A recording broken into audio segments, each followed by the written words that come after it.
Greetings all.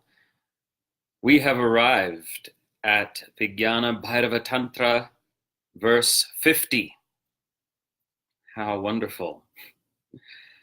And we have still many more verses to go.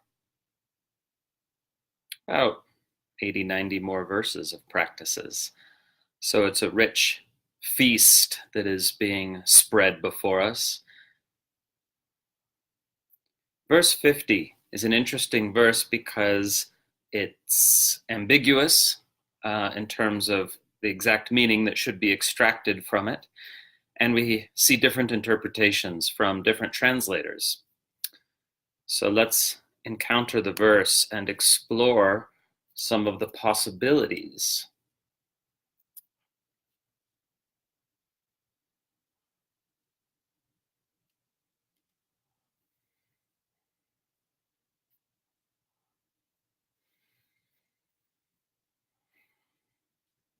Sarvataḥ sva-śarīrasya dvādaśānte mano-layāt dṛḍha-buddher dṛḍhībhūtaṃ tattva-lakṣyam pravartate.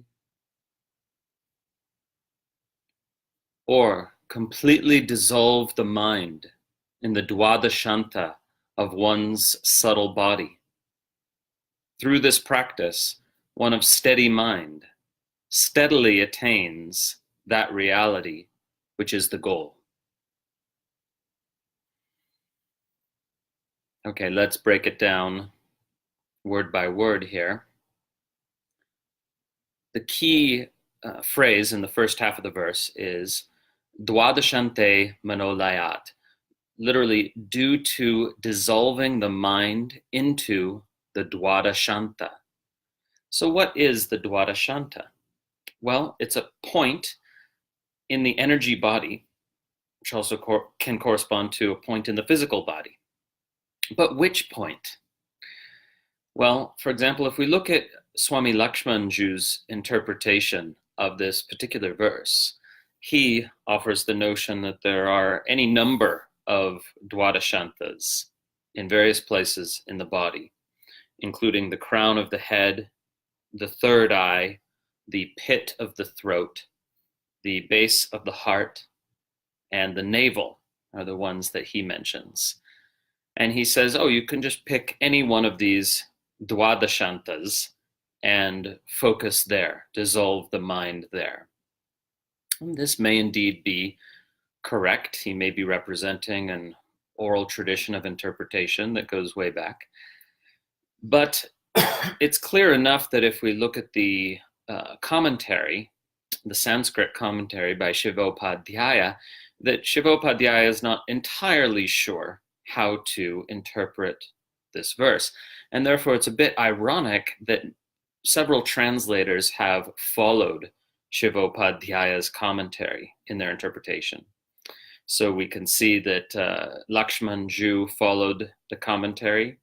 And we even see that in Jaidev Singh's translation, he actually translates the verse itself as if it is the commentary, meaning to say he doesn't translate the verse literally, he interpolates words and phrases from the commentary in his translation. And I think this is perhaps not correct, at least not a good idea to do that without indicating to the reader that that's what you're doing, because Śivopādhyāya might not have been correct in his interpretation. As I've said many times, he wrote his commentary 800 or 900 years after the Vijñāna-bhairava. So we can explore these possible meanings, but basically we can't be sure what the original author intended. So the two primary dvādaśāntas that we find referenced over and over again are at the crown of the head, the Brahma Randhra, the gateway to the absolute, right? And this is called Shakti dvādaśānta. Now, dvādaśānta literally means end of 12. Well, 12 what? 12 finger widths. So dvādaśānta is always a point that is at the end of 12 finger widths, but then the problem becomes measuring from where. So to get this Shakti dvādaśānta, it's usually understood that we measure 12 finger widths from the bridge of the nose. Done this way, there's 4 finger widths, there's 8 finger widths, there's 12 finger widths, Shakti dvādaśānta. Okay, and then we have a Shiva dvādaśānta, which is here, above the head, 12 finger widths above the head, measuring this way. There's 8, and then 12, and then it's right up there, right? So also known as 3 fists above the head, 3 of your own fists. That is the upper limit of the energy body, the upper limit of what some people like to call the aura. Of course, the energy body is larger than the physical body.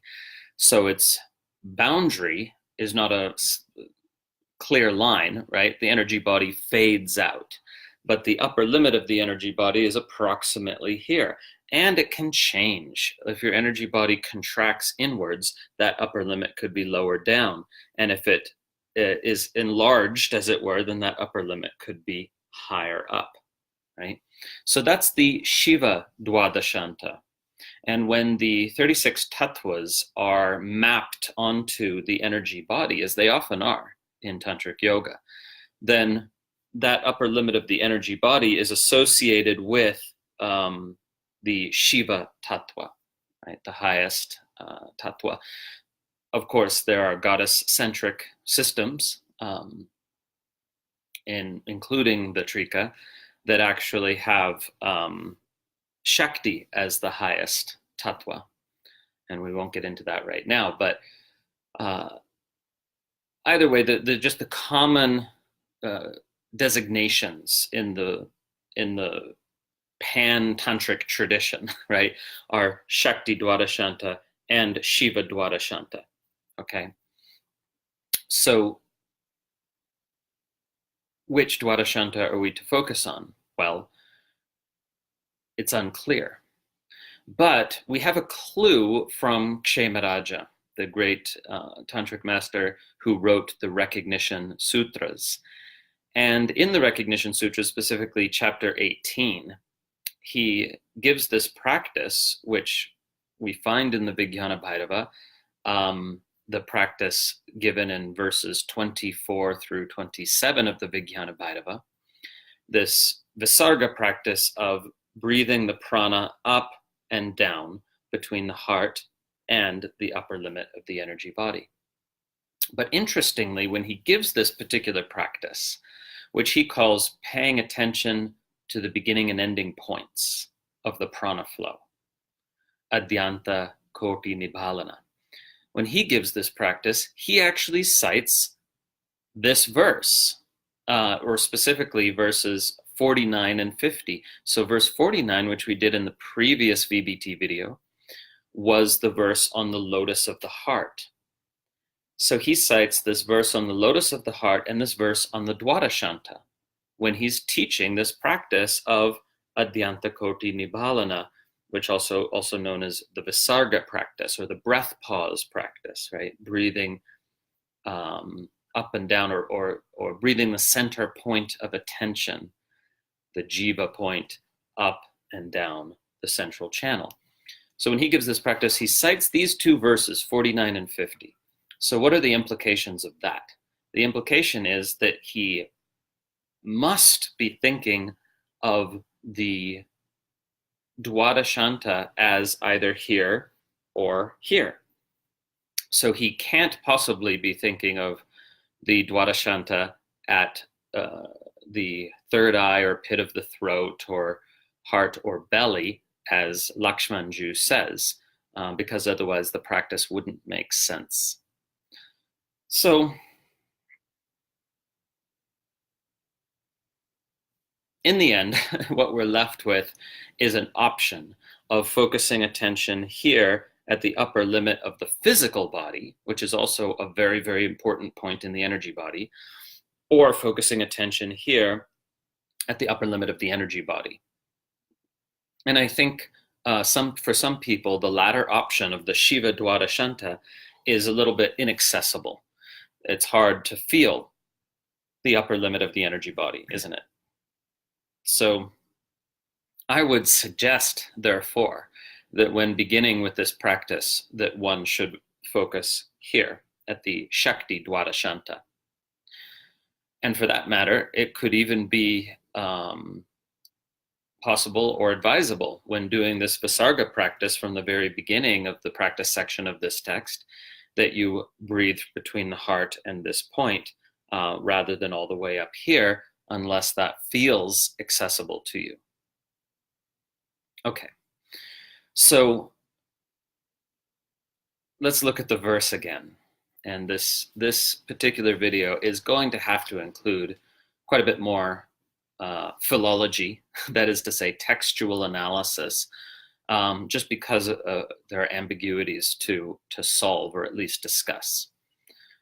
So we see sarvataḥ sva-śarīrasya dvādaśānte mano-layāt. Due to or because of dissolving the mind in the dvādaśānta of one's own body, meaning subtle body or physical body or both. Sarvataḥ, thoroughly or completely. So I take this sarvataḥ adverbially, meaning it's modifying how the dissolution should happen. The dissolution of the mind into the dvādaśānta should be complete and thorough. But other translators have taken it, and indeed the commentator has taken it, sarvataḥ, to mean everywhere, that the dvādaśānta is in fact everywhere, in all the pores of the body, the commentator says, and SINGH follows him, and Lakshmanju follows him, follows Śivopādhyāya. But to me, this doesn't make any sense, to say the dvādaśānta is in all the pores of the body.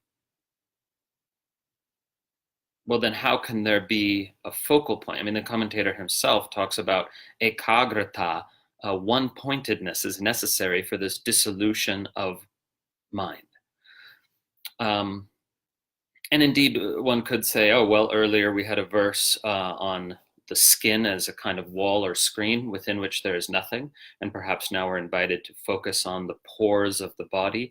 But I don't think so, because it just doesn't. There's a broader tradition here. There's not just this text, right? And dvādaśānta has specific meanings that are well known across the tradition. And dvādaśānta never means something that could just be anywhere in the body. That would be a radically unusual usage here in the text, and we have no reason to think that that is the interpretation when we just look at the verse itself. So I just want to kind of warn you, as a critical thinking practitioner, that again, we run into this frequent problem of, you look at the translations, you look at 5, 6, 7 translations, and several of them agree on something, and then you think, oh, that must be the correct interpretation, because here we have 4 different translators agreeing on something. But that does not mean it's the correct interpretation if the 4 who are agreeing are only agreeing because they're following an earlier authority without thoroughly thinking it through. So we do see several translators following the commentator Śivopādhyāya, and in my opinion, he's wrong, or what he says doesn't make much sense. And it certainly doesn't make much sense in light of Kshemaraja's comments on this verse in the Recognition Sutras, chapter 18. So go look up that passage, which I don't think Śivopādhyāya did. So by accessing more sources, we can sometimes formulate an interpretation which is more reliable than that of a Sanskrit commentator writing several centuries ago. Okay. So a lot of words, but again, when the meaning is not clear, we do need to carefully explore to try to get to the most likely meaning. And I'm inviting you into that process, right? I'm not one of those teachers who will just give, this is what it means, and you better get on board with that. When there's ambiguity, I want you to know about that. I want you to explore it for yourself. So what do we get in the second half of the verse? Dṛḍha-buddheḥ, one who has steady mind, one of steady mind. Now, buddhi can mean intellect, but not here. I think it's just a general term for mind here, just like mano is. One of steady mind attains, pravartate, the tattva-lakṣyaṃ, the goal, which is reality. The reality goal, the reality target, literally. So in other words, through this practice, one attains communion with reality as it is. Tattva, suchness or thatness. How would this practice bring about communion with reality? Well, because it's a shambhava upaya practice. Therefore, it's a practice that allows us to go beyond, transcend, if you will, the mind. And it's only when we're able to go beyond the mind that we can be with reality as it is. So the practice allows us to enter into relationship with reality by allowing us to sidestep or go beyond the mind and the mind filter on reality, if successful, right? Now, in the translation I gave earlier in the video, I was taking dṛḍhībhūtaṃ as adverbially, as you see in the translation. One of steady mind steadily attains that reality, which is the goal. But I think I'm going to revise that. I'm going to change that right here on the fly to take dṛḍhībhūtaṃ as agreeing with tattva-lakṣyam, meaning to say, one attains that the goal, which is reality, and what is the nature of that goal? dṛḍhībhūtaṃ, it is steady, it is unmoving. That is to say, once you've attained the goal, if you've really attained it, it doesn't go away again, right? That which is seen truly, clearly, and thoroughly cannot be unseen. So there's no getting it and then losing it again. If you lose it, you never really got it. You only glimpsed it, okay? So one attains the goal, which is reality, in a way that is firm or steady. The attainment of the goal is firm or steady. That's the revised translation, because it's a matter of how do we construe the syntax. And again, if you haven't, this is why, by the way, it's not sufficient to have a word-by-word breakdown of a verse. I give that word-by-word breakdown oftentimes, and other translators do, and then people imagine they can assemble those words however they like to make their own translation. But unless you're extremely well-versed in the linguistic science of syntax, and specifically Sanskrit syntax, then you can't just put together the translated words in any way you like. There are actually rules of construal, that is to say, how words combine in Sanskrit to create meaning. It's not a random, put it together however you like operation. So to be a translator, one needs more than the facility to use a Sanskrit dictionary. One needs to understand grammar and syntax. And these sciences are actually very little understood in the modern world. People are not really studying philology, grammar, syntax, or textual hermeneutics anymore. Those used to be some of the primary subjects in universities of 100 years ago, and today, not at all. Anyway, I'll nip that little rant in the bud, and we'll go to the practice. Okay. So all those words are necessary just to establish how much ambiguity is here and isn't here in the verse.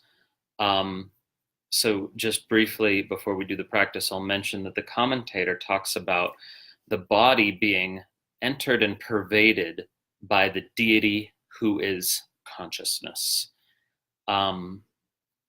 So the commentator is adding something. Now, maybe he's adding something that comes from oral tradition, and maybe he's just adding something based on his own experience. Who knows? But he's adding something that's very much not present in the verse, which is this experience of the body being pervaded by the deity who is consciousness, all the way out to the pores and to the hair follicles, romakupas, he says. And then in that context of the body being pervaded by the deity who is consciousness, then one should focus on the dvādaśānta. That's what Śivopādhyāya says. But it's important to note that this is his addition, because indeed, as I mentioned, several of the translators follow him and actually translate that phrase. So you'll see when I post the multiple translations of this verse, several translators using the phrase body pervaded by consciousness, which is coming not from the verse, but from the commentary, right? So all of this information is necessary for you to be equipped as a reader to critically discern amongst the translations that you're looking at, right? So intellectual understanding is a part of this process. It's just not the most important part, okay? So having said that, we are going to go ahead and focus on this dvādaśānta, right? And you might have noticed that these arrangement of these three goddesses behind me, this is not, of course, coincidentally chosen tableau, because indeed in Trika practice, you do visualize the trident of Shiva, right? The trident, the three-pronged trident of Shiva, you visualize that rising out of the top of your head, and the points of the trident, there's 1 point and 2 more points. The points of the trident are the points upon which the three goddesses are mounted. And every practitioner does this, right? So by positioning myself under the goddesses in this way, I'm not declaring some special status for myself, because every Trika practitioner does this practice of visualizing these three goddesses in that formation above his head or her head, if that Trika practitioner is doing a traditional practice.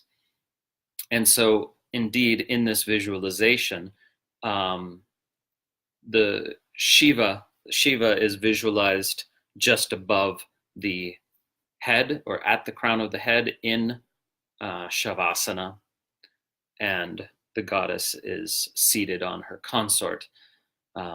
That's specifically Bhairava-sadbhava, you see there. She's seated on Bhairava-sadbhava, and the other two goddesses are seated on their respective Bhairava consorts. As you can see, in these particular relationships, the feminine is very much dominant, and the masculine Bhairava figures know what's good for them, as it were. They're prostrate in total surrender, but very much awake and alive. So we have, Navatma-bhairava here with Parapara on top of him, and Ratishekara-bhairava here with Para on top of him. So this is the triptych of the three goddesses and their three Bhairava consorts. Anyway, so sometimes one can visualize this very image right above one's head, but you need not do that here. We'll do a simple form of this practice. Okay, any questions, any comments? Feel free to type those in the chat window if you're watching live. I realize most people watch after the fact, at a ratio of about 1,000 to 1, actually. So let's go ahead and do the practice. I'll chant the Sanskrit verse, and as I've mentioned before, this is an opportunity to let go of all the talking, let go of all the pondering and reaching towards understanding. So we've done that now. We've done it as much as it needs to be done for now. We let that all go as you hear the Sanskrit words, and then we'll simply do the practice.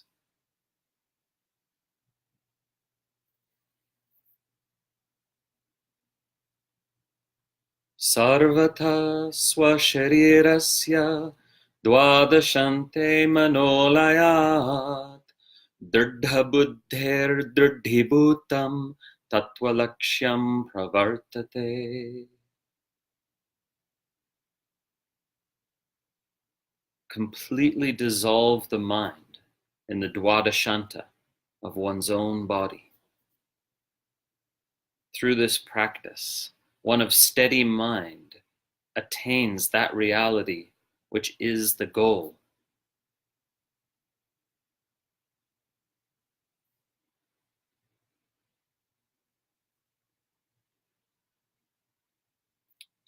So simply bring your awareness, bring your attention to the crown of your head.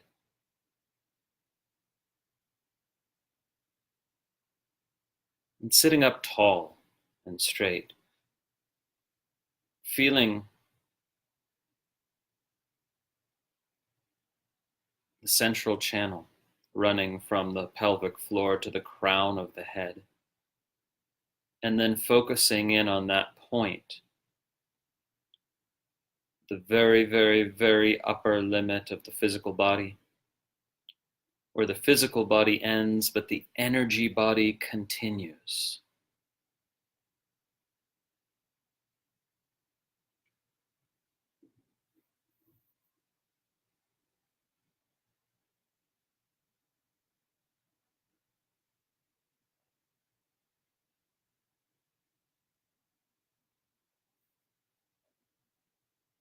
Now we're simply invited to dissolve the mind into that point.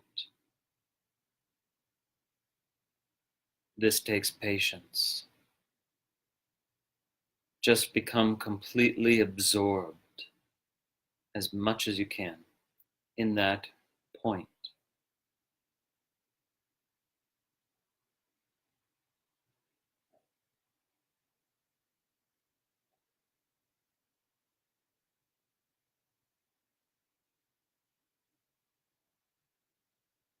If for some reason you don't feel that point at all, it's okay to take one finger and tap that point.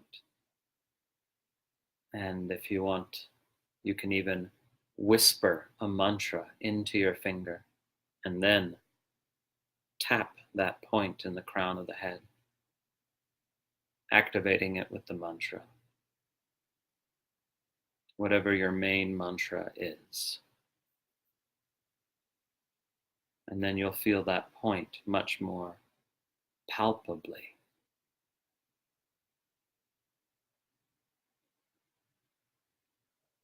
And then you become absorbed in that point.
Om.